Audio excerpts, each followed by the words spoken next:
Você já parou para pensar como um brasileiro desacreditado pode se tornar o símbolo de resistência dentro da equipe mais desmoralizada da Fórmula 1? Enquanto os holofotes estavam voltados para Verstappen e os rumores sobre a Mercedes, um jovem do interior de São Paulo transformava o caos técnico da Sauber em combustível para desafiar tudo e todos. No calor do treino livre 1 do GP da Hungria, Gabriel Bortoleto não apenas pilotou, e ele sobreviveu, lutou e acendeu uma chama que ninguém esperava ver acesa. Este vídeo levou dias de análise, garimpo de bastidores e reconstrução detalhada de cada momento decisivo. E antes de mergulharmos de vez na história mais emocional da temporada da F1 até aqui, eu preciso da sua ajuda. O nosso canal Histórias de Bortoleto está numa missão coletiva com você em bater 1000 inscritos e 5000 horas assistidas ainda esta semana. E se a gente conseguir isso juntos, vamos liberar um vídeo novo e exclusivo sobre as verdades e bastidores ainda não revelados da Fórmula 1 que promete estremecer os alicerces do esporte. Então não vacila. Se inscreve agora.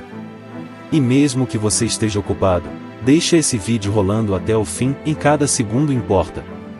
Isso aqui é mais que conteúdo, é um movimento. E o que você está prestes a ver vai mexer com você de um jeito que nenhum resultado de pista jamais conseguiu.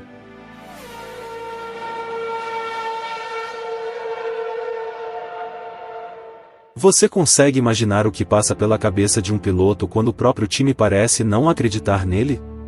Era sexta-feira, céu encoberto sobre Budapeste, e nos bastidores da Fórmula 1 um silêncio incômodo tomava conta do box da Sauber.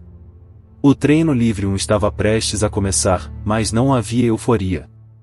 Ao contrário, pairava no ar uma tensão densa, como se algo estivesse prestes a ruir. A equipe que um dia sonhou em ser Audi agora tropeçava em decisões confusas, falhas técnicas recorrentes, e pior, em dúvidas sobre o próprio talento que conduzia o carro número 5. Ninguém dizia em voz alta, mas os olhares e gestos entregavam, Gabriel Bortoleto não era unanimidade dentro do time. Era como se ele estivesse dirigindo contra o próprio vácuo. Desde os primeiros minutos da sessão, as mensagens internas no rádio já traziam um tom burocrático, seco, quase ensaiado. Não havia troca de entusiasmo, nem empolgação nas parciais. Bortoleto parecia mais um fantasma solitário tentando encontrar brechas em um carro que sequer deveria estar na pista. Mas, mesmo assim, algo chamava a atenção. Seus movimentos estavam mais firmes, a condução mais agressiva, e sua busca por consistência não se deixava abalar pelas limitações impostas. O brasileiro era, naquele momento, o único ser vivo dentro de uma Sauber em coma técnico. Poucos sabiam, mas o dia anterior havia sido conturbado nos bastidores da equipe.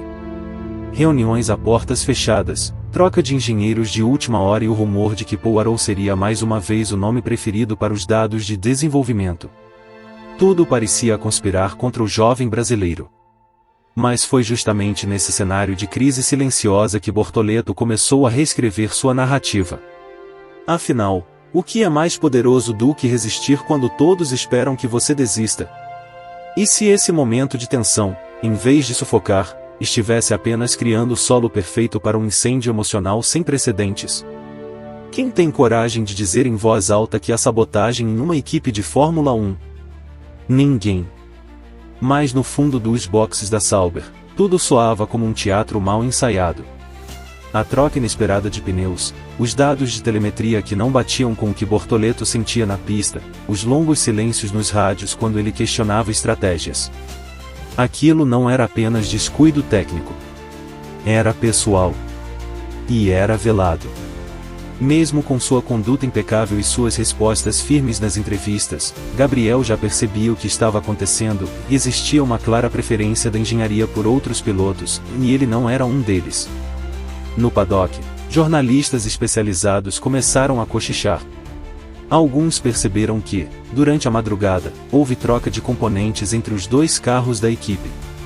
Oficialmente, era por ajuste de equilíbrio geral. Mas Bortoleto sentiu a diferença na primeira curva do traçado. A Sauber, que já enfrentava dificuldades crônicas, agora parecia andar de lado e literalmente. Era como se alguém ali quisesse minar a moral do piloto brasileiro, forçando-o ao erro para justificar decisões futuras. Porque, afinal, Paul recebeu tanto suporte mesmo tendo rodado apenas 9 voltas antes de abandonar o treino. Quem toma essas decisões na Sauber, e a mando de quem? A resposta talvez nunca venha, mas os sintomas estavam por toda parte. A equipe falava com 2 pesos e 2 medidas, e cada pequena omissão do lado de Gabriel era como um prego invisível em sua confiança. No entanto, ele não se curvou. O garoto que muitos queriam ver falhar se mantinha firme, mesmo sendo sufocado por dentro. Mas quanto tempo alguém consegue correr quando está sendo sabotado pelo próprio chão? E se tudo isso não for apenas má gestão e mais um plano para forçar uma saída estratégica, abrir espaço para outra promessa do paddock, ou até atender interesses políticos maiores da equipe rumo ao projeto Audi? Quem era Gabriel Bortoleto antes da Fórmula 1? Poucos sabem. Um garoto de fala calma e olhos intensos, nascido em São Paulo mas moldado nas pistas da Europa desde cedo. Enquanto seus colegas treinavam com recursos milionários, ele viajava horas para correr em cartódromos que mal tinham estrutura.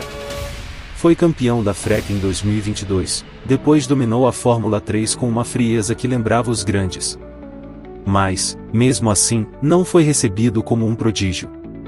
Diferente de Antonelli, diferente de Pourchaire, Bortoleto não carregava sobrenome de peso, nem era apadrinhado por uma grande academia. Ele simplesmente corria. E vencia. Quando a Sauber anunciou sua chegada para a F1 2025, os fóruns se encheram de dúvidas. Ele não está pronto, vai queimar rápido. Havia até quem dissesse que sua presença era apenas política e uma tentativa de agradar o mercado brasileiro. Mas corrida após corrida, mesmo com um carro limitado, ele calava os críticos com voltas consistentes e comportamento de veterano. Em Spa, levou a Sauber ao Q3. Na Áustria, enfrentou 2 carros da RB como se dirigisse uma Red Bull. Era como se ele dissesse, silenciosamente, eu pertenço a este lugar. E mesmo que o mundo insistisse em ignorar, os dados não mentiam. Mas talvez o maior incômodo de todos fosse esse, o Bortoleto não fazia barulho. Não se gabava. Não fazia jogadas políticas. Só pilotava. E isso, num mundo onde cada gesto é estratégico, pode ser visto como ameaça. Afinal, como lidar com alguém que não joga o jogo, mas ainda assim começa a ganhar terreno? Na Fórmula 1, estar no lugar certo não é só questão de talento, é sobrevivência política. E naquele fim de semana na Hungria, Gabriel estava no centro de um cenário que parecia programado para fazê-lo cair. Mas como derrubar alguém que nunca deveria ter chegado tão longe e ainda assim estava exatamente onde deveria estar? Você já sentiu o momento exato em que tudo muda, e o mundo ainda não percebeu? Foram poucos segundos. O cronômetro ainda marcava mais de 20 minutos para o fim da sessão, e a maioria dos olhares estava fixada nas voltas de Norris e Piastri. Mas enquanto os favoritos buscavam centésimos, Bortoleto calçava pneus macios pela primeira vez no fim de semana. Sem alarde, saiu dos boxes e engatou uma volta limpa, agressiva e inesperadamente rápida. De P19, o brasileiro saltou para a 6ª colocação com um tempo que assustou até o engenheiro no rádio, que hesitou antes de dizer, boa volta, Gabriel. Aquela hesitação dizia tudo. Não estava nos planos. A Sauber não havia projetado aquele momento. Seu carro estava configurado para simulações longas, e os tempos de setor não indicavam esse tipo de desempenho. Mas o talento bruto ignorou o planejamento. Na telemetria, o traçado de Bortoleto era milimétrico, cada freada no limite, cada aceleração feita com uma confiança que parecia desafiar o próprio carro. No box, engenheiros trocaram olhares silenciosos. A reação da equipe foi fria, quase desconcertada. Não houve aplausos, não houve celebração. Apenas dados. Como se quisessem apagar aquela centelha que não fazia parte do script. A transmissão oficial sequer destacou a volta. Mas bastou o print do tempo nas redes sociais para reacender a chama. O que foi isso do Bortoleto? Milagre na Sauber. Esse garoto não desiste nunca.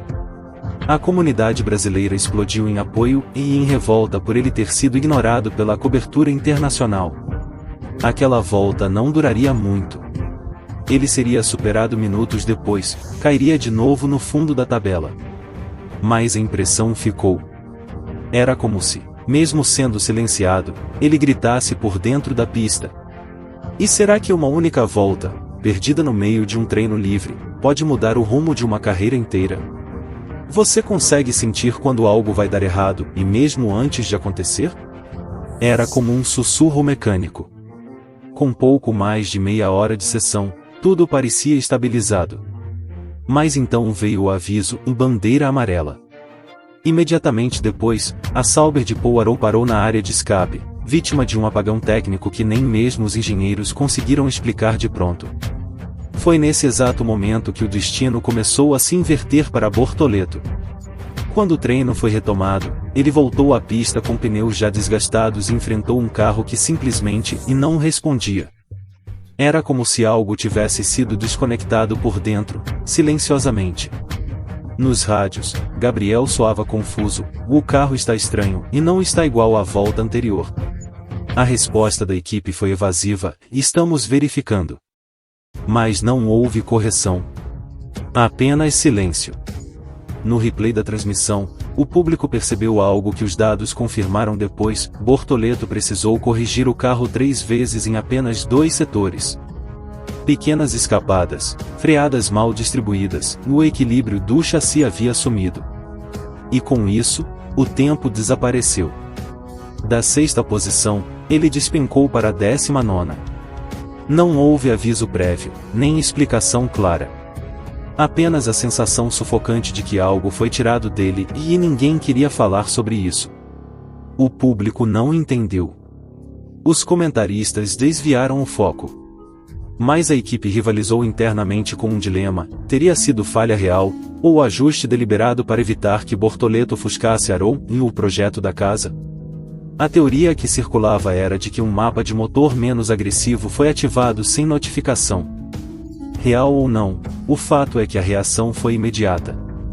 Bortoleto foi chamado para os boxes e sequer retornou com compostos novos para uma volta final. Ele não teve direito à simulação de corrida. E naquele fim de treino, uma verdade dolorosa pairava no ar: às vezes, o colapso não é causado por falhas externas, e mais por mãos internas que silenciosamente fecham as portas. Quantas vezes você já engoliu uma indignação para manter o jogo político?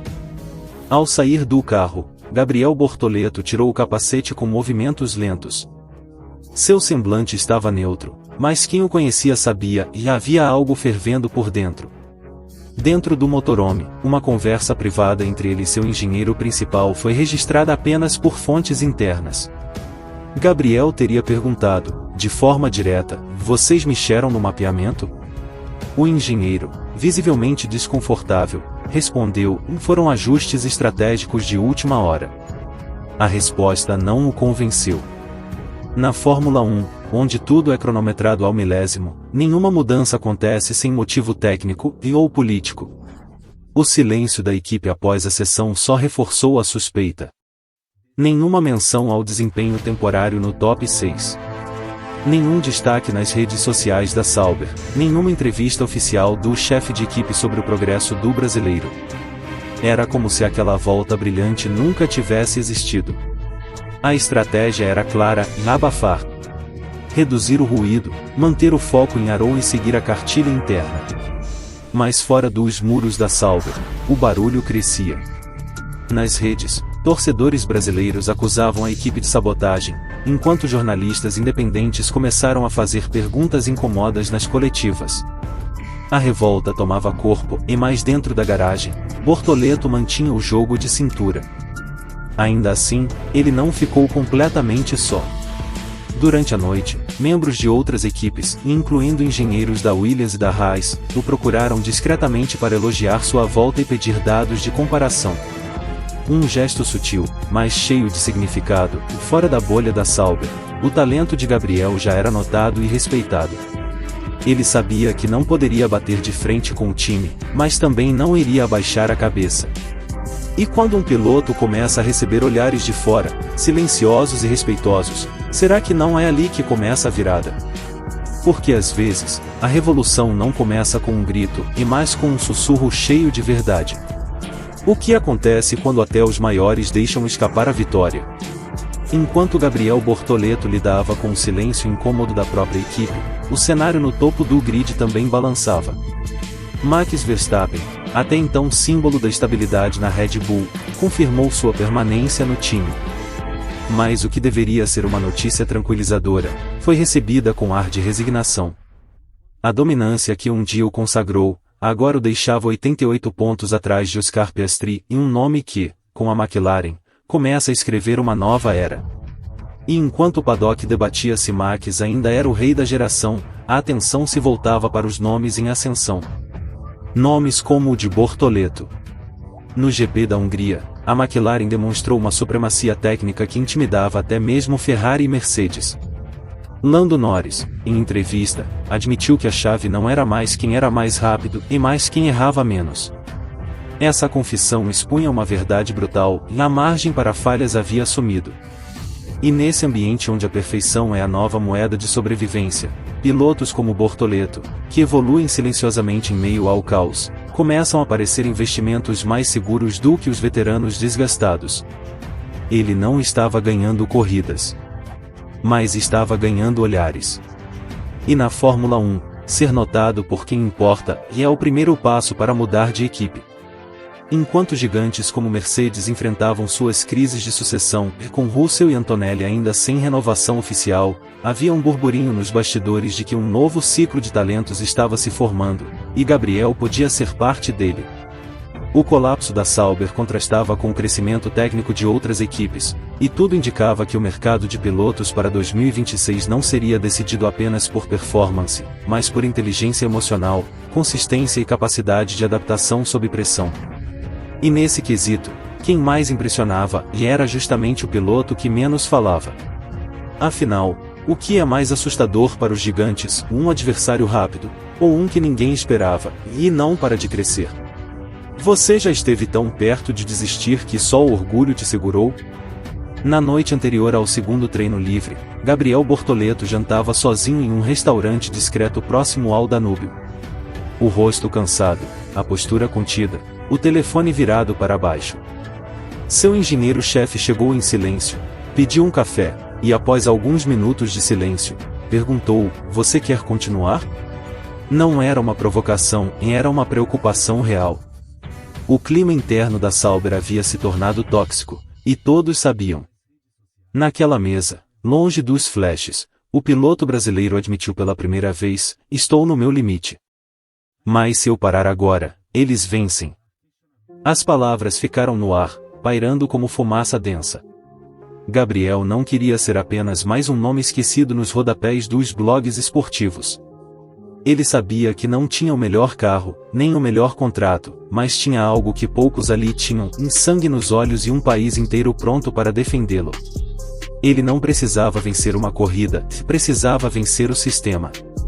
E naquela madrugada, caminhando sozinho pelas ruas molhadas de Budapeste, ele decidiu que ficaria.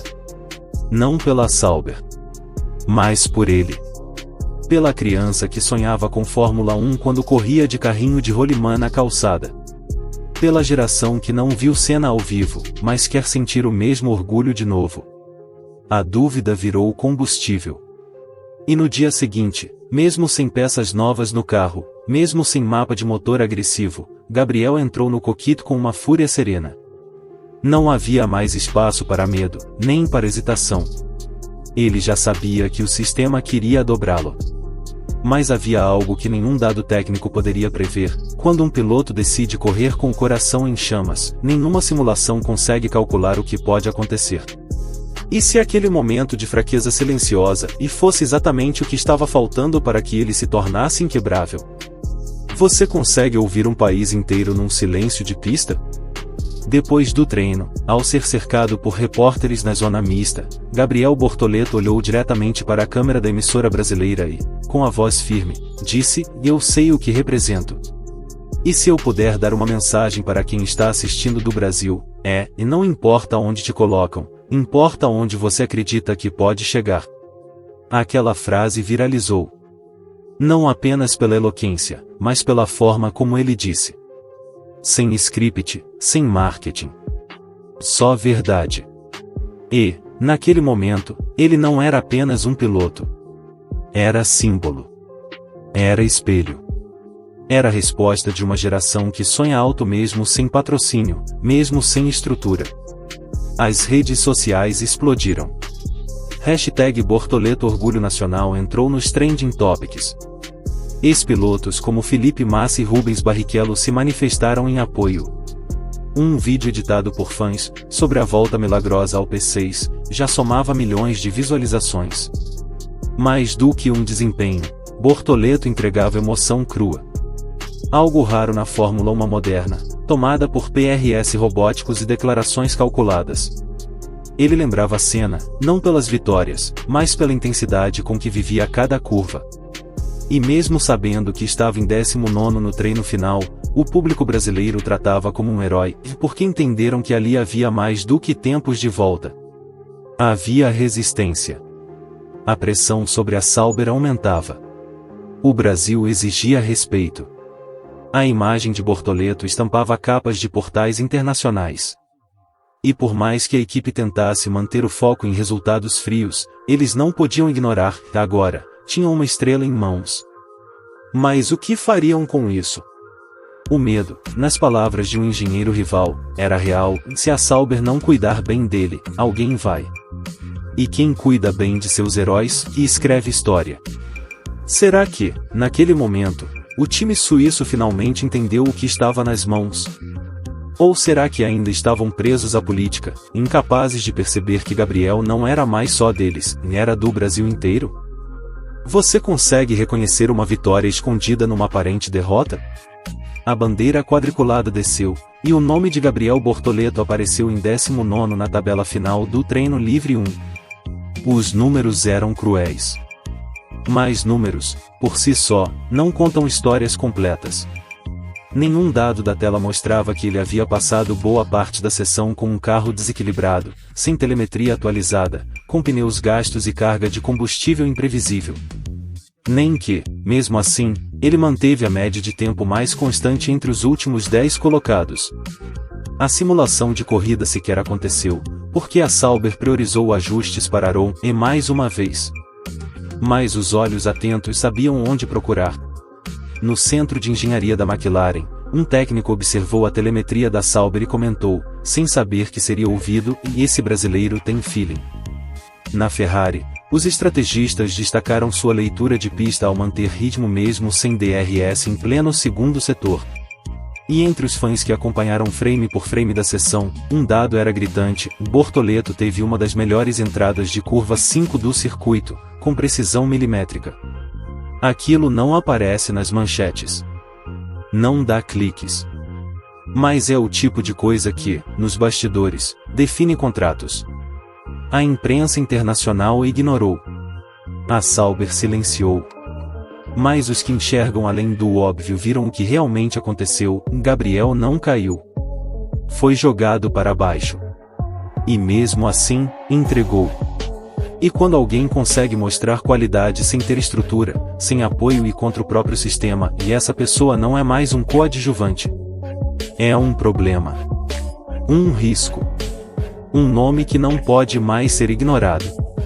E se a classificação diz que ele ficou em penúltimo, o contexto grita outra coisa: esse foi o dia em que o 19º lugar teve mais valor do que o primeiro. Porque não foi uma queda. Foi um sinal. Um aviso. De que algo maior estava vindo. Você já soube de uma notícia antes dela estourar? Fontes internas, aquelas que jamais aparecem nas entrevistas, começaram a circular um boato incômodo dentro do paddock: Gabriel Bortoleto estaria sendo monitorado pela Audi, que assumirá oficialmente o controle da Sauber em 2026. Mais do que isso, uma proposta preliminar teria sido discutida nas semanas anteriores, sob condição de sigilo total. A Audi quer construir uma equipe de fábrica com alma nova, e precisa de alguém que represente superação, disciplina e apelo de massa. E Bortoleto, com seus treinos silenciosos e corações conquistados, tornou-se a aposta emocional e estratégica perfeita. Os rumores se intensificaram quando dois engenheiros de alto escalão, um da Mercedes, outro da Aston Martin, foram vistos conversando com o empresário de Bortoleto nos bastidores da Hungria. Oficialmente, nada. Nenhuma declaração. Mas os olhares estavam diferentes. E na reunião técnica da Sauber, no sábado de manhã, o diretor esportivo soltou uma frase dúbia: talvez não sejamos nós que vamos moldá-lo, mas pelo menos, podemos não atrapalhar. Foi a primeira vez que a equipe reconheceu publicamente, ainda que de forma velada, que estava prestes a perder o controle sobre o ativo mais valioso que jamais entenderam direito. Na prática, Bortoleto continuava agindo como sempre. Focado. Disciplinado. Sem show. Mas nos gestos, havia uma confiança que não estava ali antes. Um cumprimento mais firme, um olhar mais direto nos briefings, uma leveza no caminhar que denunciava alguém que sabe o que está por vir. Ele ainda era o piloto da Sauber. Mas, no fundo, todos já sabiam, e ele não pertencia mais àquela garagem. Era como uma fênix escondida entre os escombros de uma equipe em ruínas. E a pergunta inevitável tomava conta de todos que o observavam: o que acontece quando alguém que sobrevive ao fogo ganha asas para voar? O que define um herói? Não são os troféus. Não são os pódios. São os dias em que ele escolhe continuar mesmo quando tudo parece conspirar contra ele. Gabriel Bortoleto deixou o treino livre 1 na Hungria com mais perguntas do que respostas. Mas algo havia mudado. Ele entrou como promessa desacreditada e saiu como símbolo de resistência. Não pela colocação, mas pela maneira como conduziu cada curva, cada silêncio, cada provocação velada da equipe. Em um ambiente onde os bastidores são mais perigosos que os circuitos, ele mostrou que coragem não é acelerar, é permanecer. Firme, silencioso e inabalável. Enquanto as manchetes ignoravam, o público via. Enquanto a equipe hesitava, o país apoiava. Gabriel virou mais que um piloto. Virou espelho. Virou representatividade. Virou o tipo de história que os algoritmos não contam, mas que os corações não esquecem. E mesmo que não vença corridas agora, já venceu algo maior, o respeito.